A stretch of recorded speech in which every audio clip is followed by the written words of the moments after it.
As an old steel worker, I lost count how many times people have asked me what happened to Bethlehem Steel. Short answer is, I don't know.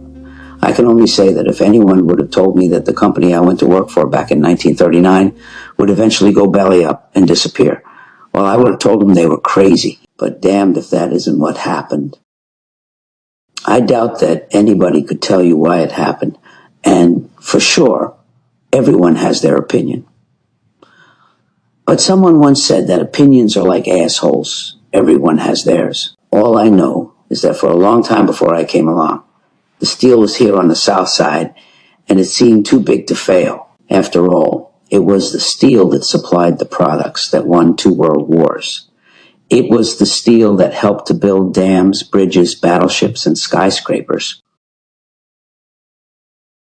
Here at home, it was steel that made it possible for immigrants and their sons like myself to build a great life. I can't say that I'm rich, but I always worked. I made what you'd call good money.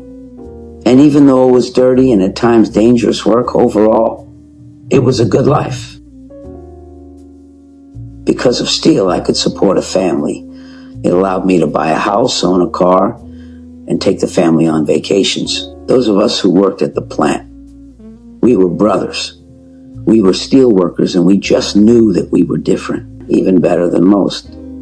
I was 20 when I started. Like many, I took a few years off to go fight in the war. My time in the South Pacific made me really appreciate life on the South Side. When we were done over there, we returned like heroes, and we just wanted nothing more than to get back to normal. That included our jobs. I was lucky. My job was waiting for me when I came back.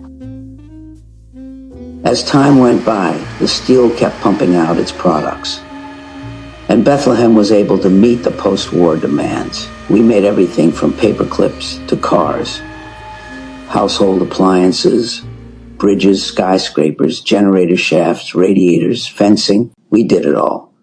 But that dominance was mainly due to us being in great shape compared to Europe and the rest of the world. We used our good fortune and our head start to dominate the world and the market.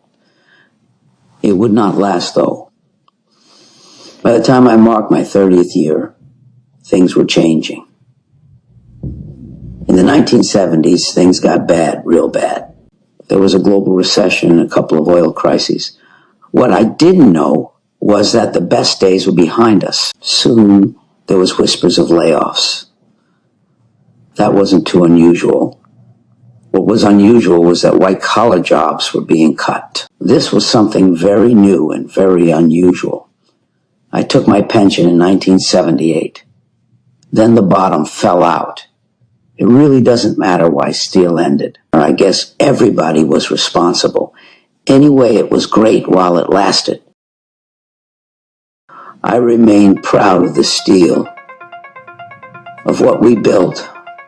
Not too many people can say that what they had a hand in building is still standing all these years later. Whether driving over a bridge or through a tunnel, or looking up and admiring a great tall building, or perhaps just reflecting upon the fact that we are free today because of the steel's role in winning the wars, there's no denying that the big company in South Bethlehem was a difference maker.